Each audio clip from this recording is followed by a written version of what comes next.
After the end of World War II, the world was split into two, East and West. This marked the beginning of the era called the Cold War.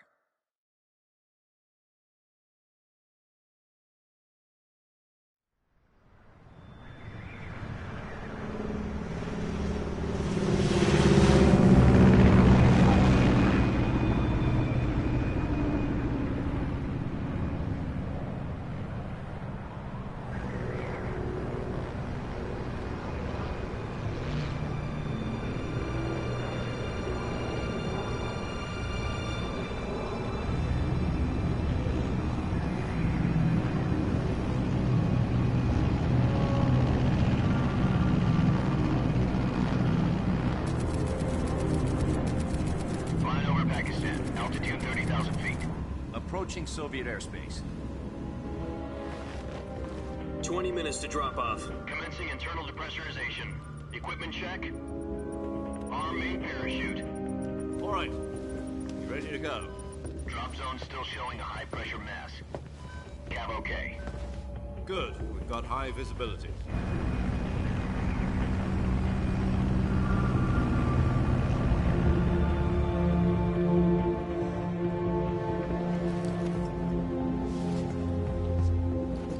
Put out that cigar. Connecting oxygen hose to interior connector. Put on your mask.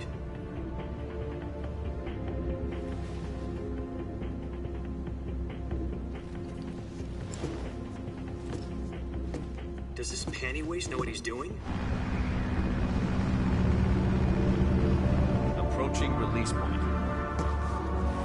10 minutes to drop off. Hey, are you deaf? He said put out the cigar and put on your mask.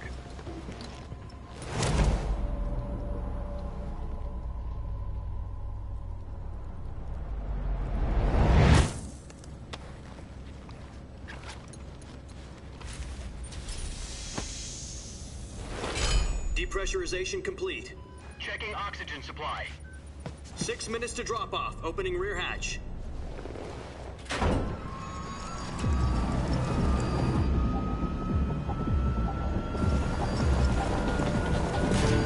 Sunrise.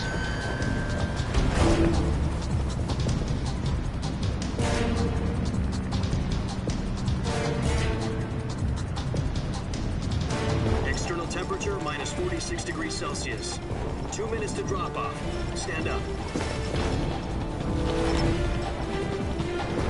You'll be falling at 130 miles per hour. Try not to get frostbite from the wind chill. 1 minute to drop off. Move to the rear. Activate the yellow bottle. This is one for the history books. The world's first halo jump. 10 seconds to drop off. Stand by. Status okay. All green. Prepare for drop-off. Countdown. 5, 4, 3, 2, 1. Spread your wings And fly. God be with you.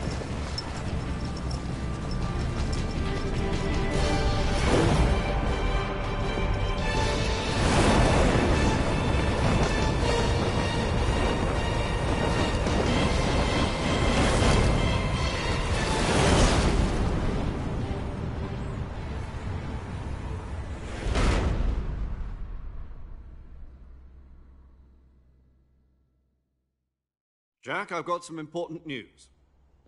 The head of the CIA has finally given us the green light for the virtuous mission. Virtual mission? No, the virtuous mission. The future of our Fox unit depends on it. If it succeeds, we'll be officially organized into a unit. Virtuous mission? Sounds like some kind of initiation ritual. You know, don't get cocky. This isn't a training op. Right. So what exactly is this wonderful mission? Well, about 2 years ago, a certain Soviet scientist requested asylum in the West through one of our moles. His name is Nikolai Stepanovich Sokolov. He's head of the OKB 754 Design Bureau, one of the Soviets' top-secret weapon research facilities, and the East's foremost expert on weapons development. Sokolov? Isn't he that famous rocket scientist? The very same. On April the 12th, 1961, the Soviets achieved the first manned spaceflight in history. The Earth was blue, but there was no God. Well spoken. The rocket that carried Yuri Gagarin to orbit was the A-1, known as the Vostok rocket. Sokolov is said to be the man most responsible for the multi-engine cluster used in that rocket. After Gagarin's flight, Sokolov left rocket development to become the head of the newly established Design Bureau. From a lowly technician to head of a design bureau, that's quite a success story, so why'd he want to defect? It seems he'd become afraid of his own creations. Afraid? Call it a crisis of conscience. And for that, he left his country and his family behind and went over the fence? Not exactly. One of his conditions was that his family was also to be taken safely to the west. We used a mole to get the family out first, and succeeded in sneaking Sokolov over the Berlin Wall shortly afterwards. I was the one who conducted the operation. The security on the eastern side was still full of holes back then. Then what? We got Sokolov over in one piece, but the whole ordeal had left him exhausted, and we checked him into a hospital in West Berlin. It took him 2 weeks and more than 600 miles to get from the research facility in the Soviet Union to Berlin. He was in no condition to say anything coherent. And it was only a week later that we had something much bigger on our hands. The Cuban Missile Crisis. October the 16th, 1962, President Kennedy received word that the Soviets were in the process of deploying intermediate-range ballistic missiles in Cuba. The President demanded that the Soviets dismantle and remove the missiles. At the same time, he announced a naval blockade to prevent further missile shipments from reaching Cuba. But the Soviets didn't back down, instead placing their armed forces on secondary alert. Soviet transport ships carrying missiles continued on course towards Cuba. US and Soviet forces went on alert for an all-out nuclear war. Frantic negotiations were conducted through the UN's Emergency Security Council and unofficial channels to end the hair-trigger standoff. Finally, on October the 28th, the Soviet Union agreed to remove its missiles from Cuba, and so the world avoided a nuclear holocaust. But in order to get the Soviets to pull their missiles out, we had to make a deal. You mean the one where the US agreed to remove its IRBMs from Turkey? No. The Jupiter IRBMs deployed in Turkey were obsolete, and we were going to get rid of them anyway. They had no strategic value whatsoever to either the US or the Russians. The Turkey deal was a ruse, a cover story that was fed to the other intelligence agencies around the world. So what did the Russians really want? Sokolov. They wanted us to return Sokolov. You mean the Soviets pulled out of Cuba just to get their hands on Sokolov? That's right. What the hell was he working on? At the time, we had no idea. We were running out of time. It was either give up Sokolov or risk full-scale nuclear war. In the end, we had no choice. President Kennedy gave in to Khrushchev's demand. The next day, I got Sokolov out of the hospital, handing him over to agents on the eastern side. Sokolov kept on screaming, "Save me," until he disappeared from my sight. Then, a month ago, we received some new information from one of our moles. About Sokolov? Yes. He was taken back to the research facility and forced to continue working on the weapon in question under KGB supervision. What's more, it's on the verge of completion. So what kind of weapon is it? Something to do with space rockets? No, missiles. Same technology. I guess you're right. We don't know the details, but it appears to be a new kind of nuclear device. For half a year now, the Soviets have been conducting frequent nuclear tests at Semipalatinsk. Something to do with the weapon, I assume. We're talking about a secret weapon so big that Khrushchev was ready to pull out of Cuba to get it back. Is Sokolov still in the facility? No. According to our intelligence, he's in Selino-Yarsk, a place in the mountains about 3 miles to the west that's known as the Virgin Cliffs. The Virgin Cliffs. Nice name for a virtuous mission. They moved him there just recently. Why? Apparently, they're conducting a field test of the weapon, but it's our best chance to get him back. This mission would never have been possible if he was still in the research facility. This is our last chance. Sokolov must have known that too when he contacted us.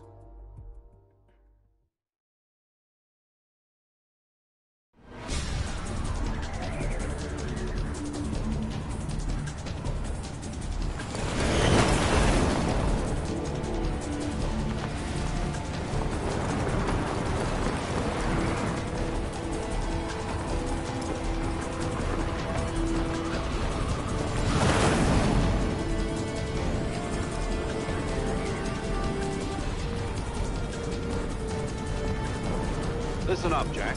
Your mission is to infiltrate Selino-Yarsk in the Soviet mountains, ensure the safety of Sokolov, and bring him back to the West.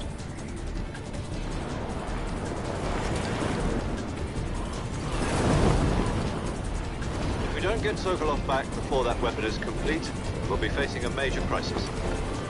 The clock is ticking.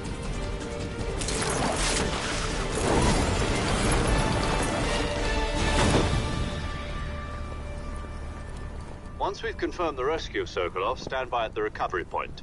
A recovery balloon will be dropped at that point. Helium will be pumped into the balloon to inflate it. The process takes about 20 minutes. Once it's complete, the gunship's arm will latch onto the balloon and pull it up. The Fulton surface-to-air recovery system. I'm familiar with the theory. Take it easy. It's been combat-proven. Do you think Sokolov is up to it? The shock will be less than during a parachute jump, and the arm can handle up to 500 pounds. So you're planning on going over the border in a single combat Talon? She's equipped with two 6-barrel 20mm Vulcan cannons, as well as two 40mm machine guns. Sounds like she could hold her own against a battalion of tanks. Even with the fuel in the reserve tank, we're facing a 4-hour time limit. If all goes well, it shouldn't take more than a few hours. Home in time for dinner. But if anything goes wrong, you'll be eating dinner, breakfast, and all the rest of your meals in the jungle.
Do you copy? You're already in enemy territory, and somebody might be listening in. From here on out, we'll be using code names to refer to each other. Your code name for this mission will be Naked Snake. I'll be referring to you as Snake from now on. You're not to mention your real name. Snake? What, you don't like snakes? What do you mean? Well, you've eaten one before, haven't you? In survival training. I'm glad to hear that. I don't know if I'd ever order one in a restaurant, but... Be careful, you might not have a choice. What about you, Major? What should I call you? Let's see. I'll be Tom. Call me Major Tom. This will be a sneaking mission. You must not be seen by the enemy. You must leave no trace of your presence. Is that clear? This kind of infiltration is the Fox unit's speciality. In other words, weapons and equipment are procured on site. That goes for food as well. You're completely naked, just as your name implies. Great. Now I see why you asked me if I like snakes. I suppose calling me Snake was your idea of a joke, too. No. There's a good reason for that. I'll tell you later when the time is right. Gotcha. Getting back to the subject, how exactly am I supposed to feed myself? You've been issued a knife and a tranquilizer gun. Use them to hunt for food. You'll also find some medical supplies in your backpack. Yeah, about the backpack. I lost it in a tree on the way down. I see. Well, you'd better go back and get it then. You know where it is? No problem. I can see it from here. It's stuck on a branch. To climb a tree, stand in front of a tree that's covered in ivy and press the action button. I'll be monitoring your progress over the radio. We can't risk violating Soviet airspace, but I'll be in the gunship. My frequency is 140.85. I'll give you a call if I need to talk to you. If you need to talk to me, use the send function. Okay, Snake, go get your backpack.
I see you've retrieved your backpack, Snake. To equip a weapon, it's necessary to take it out of your backpack. In the survival viewer, choose Weapon from the backpack. Your available weapons will be displayed in a list on the screen. From that list, choose the weapon you want to equip and press the Enter button. For other equipped items, just do the same thing from Item. Got it. Use the survival viewer backpack. Yep, that's right. Survival is fundamental to this mission. After you've been out in the field for a while, your stamina will start to drop. If your stamina gets too low, it'll affect your performance. You won't be able to shoot accurately, for example, and your wounds won't heal as smoothly. Keep an eye on your stamina so you don't run out. To recover lost stamina, you can hunt for local flora and fauna. You can use either your tranquilizer gun or your knife to hunt. My only weapon is a Mark 22 Hush Puppy tranquilizer gun? That's right. It's been fitted with its own suppressor. However, the suppressor will deteriorate every time you fire. Once its durability reaches 0, the noise suppression effect will be gone. So don't get too trigger-happy with it. The suppressor's durability is shown in the icon. Any weapons and equipment beyond what you're carrying now, you'll have to find as you go. I have to find my own weapons and equipment? Whose crazy idea was this, anyway? Solo covert actions are standard Fox operating procedure. You can't leave any traces of your presence. No weapons, equipment, footprints, sweat, or bodily wastes. The same goes for bullets and cartridges, too. Your presence in enemy territory is already a violation of international conventions of warfare. There aren't supposed to be any American soldiers in Russia. It could spark an international incident. You can't let anyone see you. You can't let the enemy know you're there. This is a stealth mission. You're a ghost, Snake, in every sense of the word. And there'll be no rescue if you're captured. The military and US government will deny any involvement in the affair. Then I'll just have to take care of myself, huh? I'm afraid so. You've been given a fake death pill for that purpose. SIS guidelines stipulate that soldiers on covert ops like this one be issued a potassium cyanide capsule. Tape it to your body so you can take it when you need to. How generous of you. Use it if you're taken prisoner by the enemy. It'll send you into a state of false death for a short time. Fooling them into thinking that I'm really dead. So, how do I come back to life? Just take the revival pill. You mean that thing they put in my tooth before the mission? That's the one. But be careful. If you remain in a state of false death for too long, nothing will be able to bring you back. Remember that. I'll keep it in mind. You said this was a solo mission, right? Right. I guess that means I can't count on any reinforcements. Correct. The mission rests entirely in your hands. A real one-man army. Relax. There's a support team ready to back you up over the radio. Who? I'll introduce them to you. This time, survival is of utmost importance.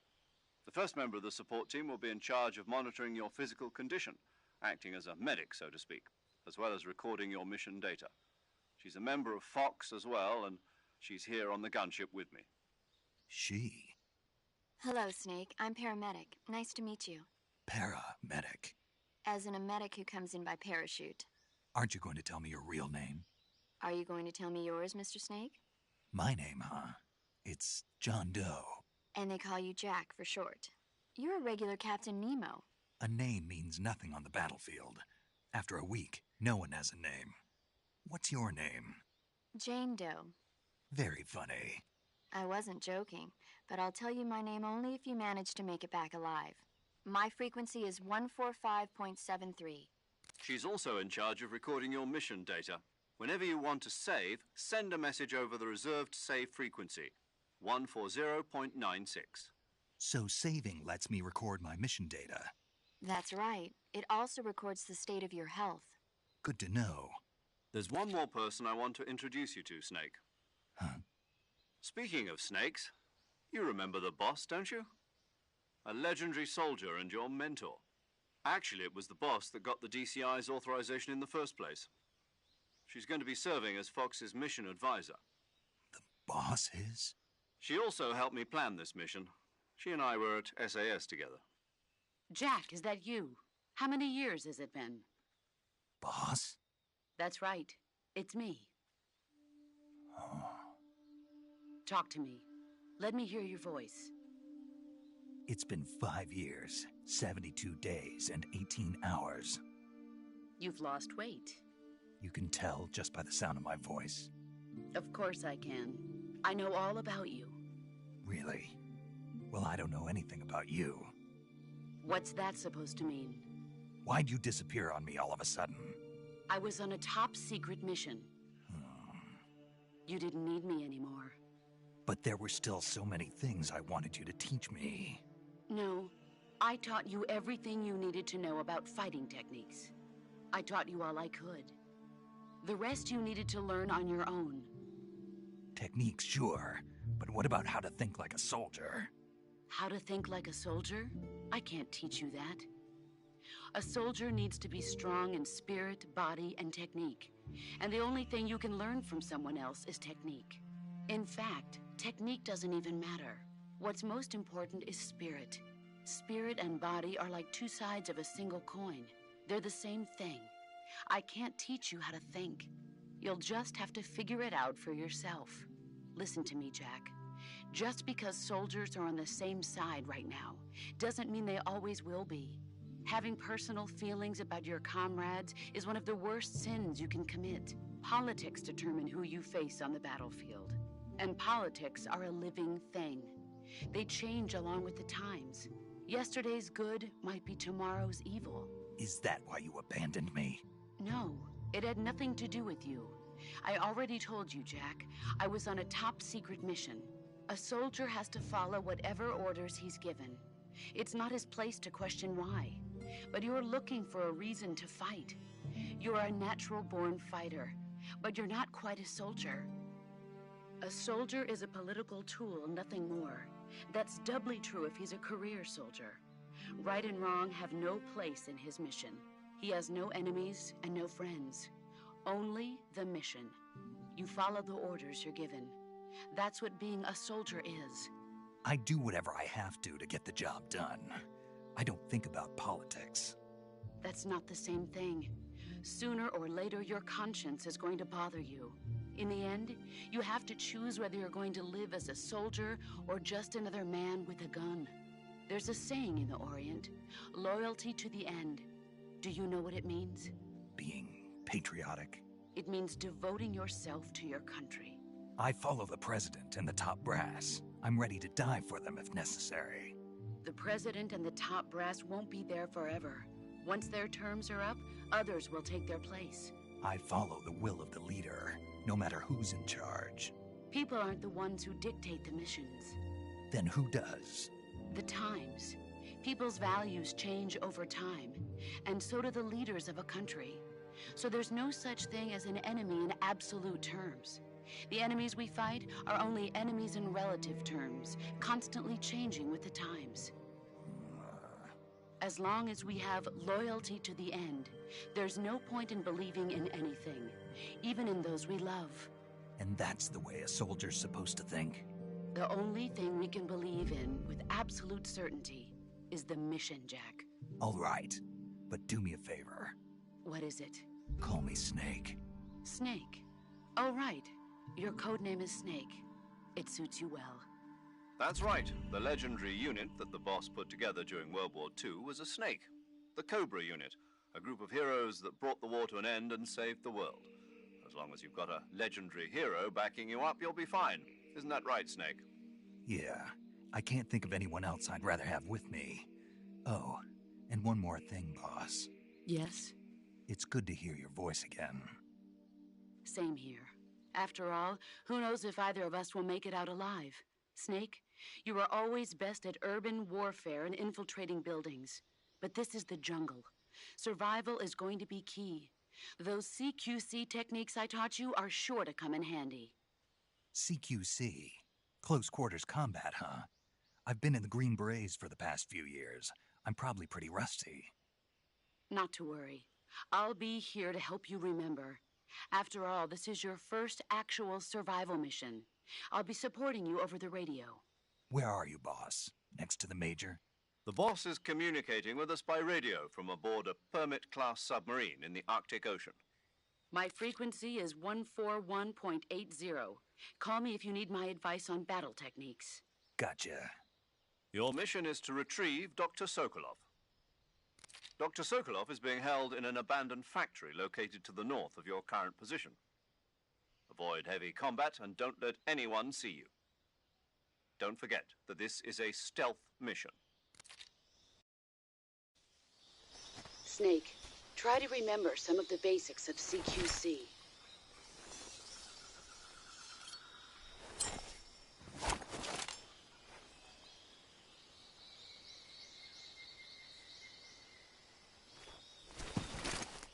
Commencing virtuous mission now.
Major, I've spotted 2 enemy soldiers. They're probably KGB troops sent to guard Sokolov. AK-47s and grenades.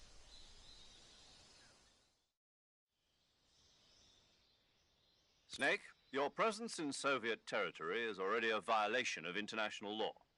We can't let the Kremlin find out that the CIA and the American government are involved. Contact with the enemy is strictly prohibited. Don't engage them in battle either. This is a stealth mission. Got that? The Major is right. The point of this mission is to sneak through the jungle without being seen. The success of the mission depends on how well you use your camouflage. Change your camouflage by selecting Camouflage from the Survival Viewer. The Uniform option lets you pick your uniform, while the Face option lets you change your face paint. Choosing camouflage that blends in with your surroundings will help you conceal yourself more effectively. Also, don't forget that anything that moves will stand out in the jungle. If you just stand up and run around like an idiot, you're bound to be spotted. But if you crawl instead, you should be able to sneak by without being noticed. You can see how effective your camouflage is by looking at the Camo Index. The Camo Index shows how well your current camouflage blends in with the surrounding area. The higher the value, the harder you are to spot, and vice versa. The key is to make yourself one with nature. Keep that in mind as you go along, okay?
I see you found some Siberian ink cap mushroom. The Siberian ink cap is a mushroom from the ink cap family. Its life cycle is transitory.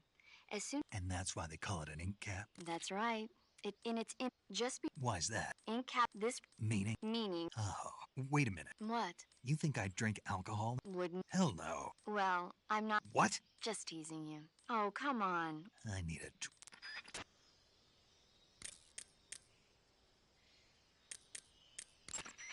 Saving the game, Snake? Hey, Snake, you ever heard of Godzilla, King of Monsters? No, what is it? It's a movie. You haven't seen it? Nope. It's about this monster called Godzilla, who grows to an enormous size in a nuclear test and goes on a rampage in Tokyo. Nuclear test, huh? Then the Marshall Islands must be crawling with giant... It's just make-believe. Maybe that's one... Snake, it's a movie. God's dot them. It was a... it's...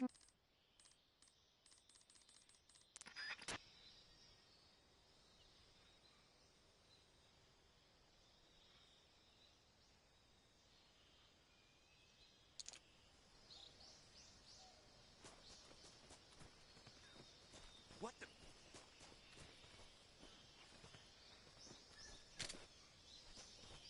I'm seeing things.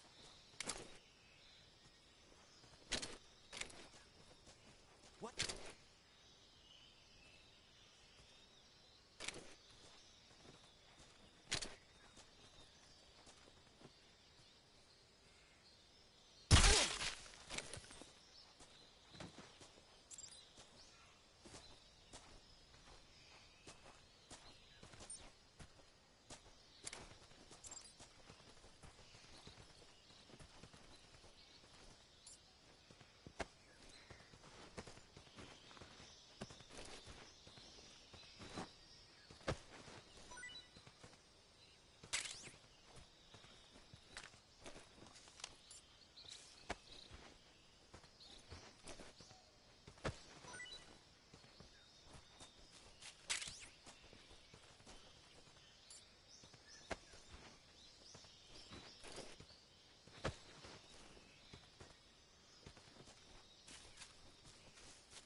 Huh?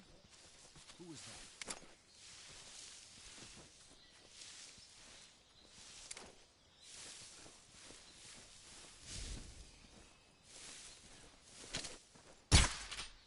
Who's that? Ah!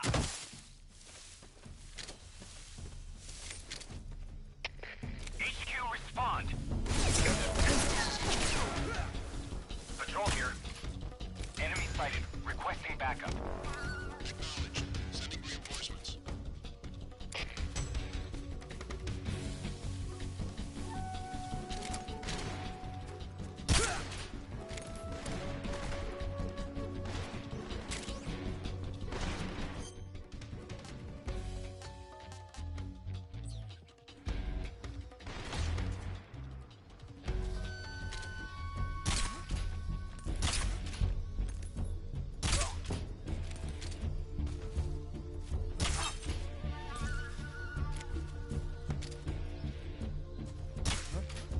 Right there? I see him.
Major, I've reached the abandoned factory where Sokolov is supposedly being held.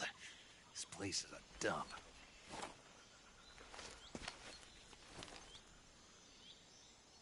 I can't see Sokolov from here. The security is pretty tight. There are sentries posted around the perimeter. I wonder how many are inside.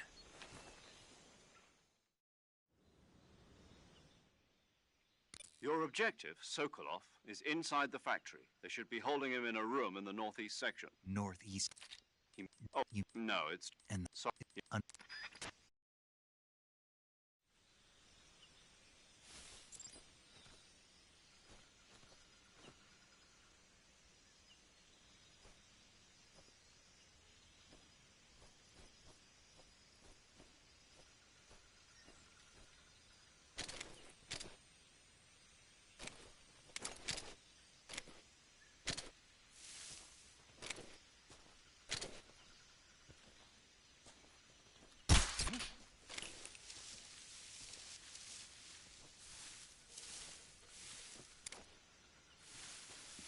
My imagination.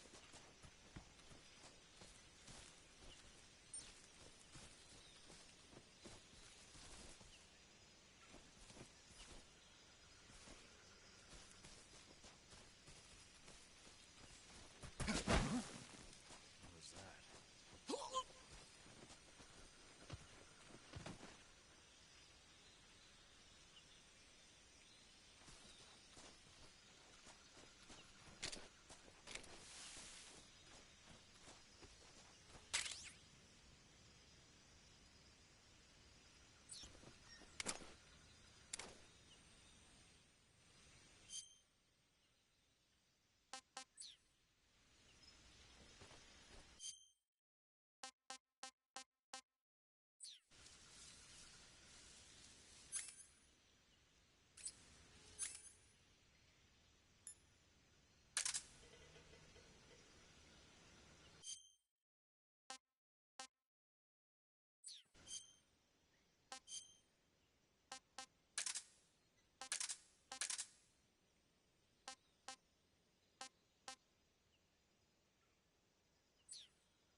Huh? What was that? Who's that? What happened?